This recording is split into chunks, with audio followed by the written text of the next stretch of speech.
Friends, ഇന്ന് ഞാനിവിടെ ഒരു ടേസ്റ്റി ആയിട്ടുള്ള മസാല ചായ ആണ് ഉണ്ടാക്കുന്നത്. ഇപ്പം നാട്ടിൽ നല്ല മഴയും തണുപ്പും അതോടനുബന്ധിച്ചുള്ള അസുഖങ്ങളൊക്കെ ഉണ്ടല്ലോ. അപ്പോൾ അതിനൊക്കെ ആ ഒരു സമയത്തൊക്കെ കുടിക്കാൻ പറ്റിയ നല്ലൊരു ചായൻ്റെ റെസിപ്പിയാണിത്. അപ്പോൾ ഈ ചായ എങ്ങനെയാണ് തയ്യാറാക്കുന്നത് നോക്കാം. അതിനു വേണ്ടി ഞാനൊരു 1.5 ഗ്ലാസ് പാല് തിളപ്പിക്കാൻ വേണ്ടി വെച്ചിട്ടുണ്ട്. അതിലേക്ക് 1 ഗ്ലാസ് വെള്ളവും ചേർത്ത് കൊടുക്കുക. 3 സ്പൂണ് മിൽക്ക് പൗഡറും ചേർത്ത് കൊടുക്കുക. ഈ പാൽപ്പൊടി നല്ല രീതിയിൽ യോജിപ്പിച്ചതിന് ശേഷം മാത്രം തീ കത്തിച്ച് കൊടുക്കുക. അല്ലാതെ പാൽ ചൂടായതിലേക്ക് നമ്മൾ പാൽപ്പൊടി ഇട്ട് കഴിഞ്ഞാൽ ഒരു തരിതരി പോലെ ആയിരിക്കും. അതുകൊണ്ട് പാൽപ്പൊടി ഇട്ടതിന് ശേഷം നല്ലതുപോലെ യോജിപ്പിച്ചതിന് ശേഷം മാത്രം തീ കത്തിച്ച് കൊടുക്കുക. എന്നിട്ട് ഇതൊന്ന് നല്ലതുപോലെ തിളച്ച് വരുന്ന സമയത്ത് ഇതിലേക്ക് കുറച്ച് മസാലകൾ ചേർത്ത് കൊടുക്കുക.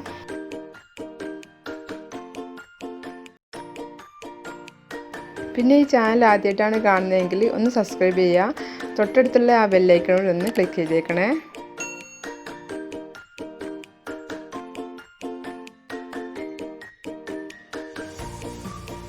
ഇപ്പോൾ ആ പാല് തിളച്ച് വരുന്നുണ്ട്. ഈ ഒരു സമയത്ത് നമുക്ക് ഇതിലേക്ക് കുറച്ച് മസാലകൾ ചേർത്ത് കൊടുക്കാം. അതിന് വേണ്ടിയിട്ട് ഞാനിവിടെ ഒരു 2-3 കഷ്ണം പട്ടയും 3-4 ഗ്രാമ്പും 3-4 ഏലക്കായാണ് എടുത്തിട്ടുള്ളത്. അതിലേക്ക് ചേർത്ത് കൊടുക്കുക. ഒരു കഷ്ണം വേ ലീവ്സും കൂടി ചേർത്ത് കൊടുക്കുന്നുണ്ട്. ഇത് പാലിൽ കിടന്നിട്ട് നല്ലപോലെ തിളച്ച് ഇതിൻ്റെ സത്തെല്ലാം ഇതെല്ലാം ഇറങ്ങുന്നത് വരെ നല്ലതുപോലെ തിളപ്പിക്കുക.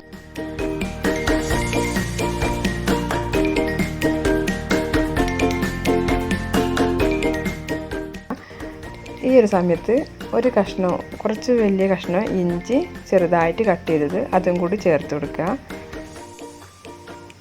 ഇഞ്ചി ചേർത്ത് കൊടുത്തതിന് ശേഷം നേരത്തെ പോലെ തന്നെ നല്ലതുപോലെ തിളപ്പിക്കുക.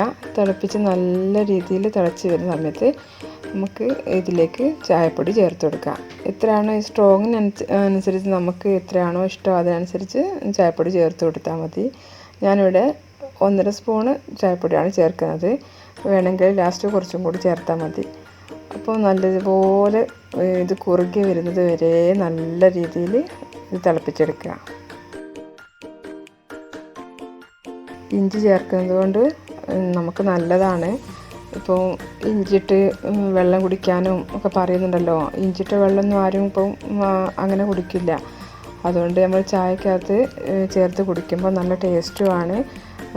ഇപ്പോൾ തൊണ്ടയിൽ കഫത്തിൻ്റെ പ്രശ്നങ്ങളോ അല്ലെങ്കിൽ തൊണ്ടയടപ്പ് അങ്ങനെയൊക്കെ ഉള്ളതിൻ്റെ നല്ലതാണ് ഈ ഒരു സമയത്ത്. ഇപ്പോൾ നമ്മളെ ചായ റെഡിയായി വന്നിട്ടുണ്ട്. നോക്കുമ്പോൾ തന്നെ മനസ്സിലാവും ഇത് നല്ല രീതിയിൽ കുറുകി വന്നിട്ടുണ്ട് എന്നുള്ളത്. ഫസ്റ്റ് നമ്മൾ ചേർത്ത വെള്ളമൊക്കെ കുറച്ച് വറ്റി ആ പാലിലേക്ക് തന്നെ നല്ല രീതിയിൽ കുറുകി വന്നിട്ടുണ്ട്. ഈ സമയത്ത് നമുക്കിതിന് ആവശ്യമായ പഞ്ചസാര ചേർത്ത് കൊടുക്കാം. ഈ ചായ ചൂടോടെ തന്നെ കുടിക്കുന്നതാണ് നല്ലത്. നമ്മൾ ചുക്ക് കാപ്പിയൊക്കെ കുടിക്കുന്നത് പോലെ തന്നെ ചൂടോടാണ് കുടിക്കാൻ ഏറ്റവും നല്ലത്.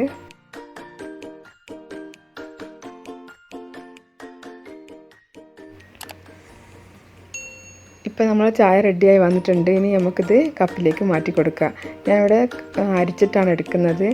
ഇഞ്ചി ഇഷ്ടപ്പെടുന്ന ആൾക്കാർക്ക് ഈ ചായക്കിടന്ന് നല്ലതുപോലെ വെന്തതുകൊണ്ട് അതിൻ്റെ ചവർപ്പൊക്കെ പോയിട്ടുണ്ടാവും. അതങ്ങനെ തന്നെ കുടിക്കുന്നതിലും ഒരു കുഴപ്പമില്ല, നല്ലതാണ്.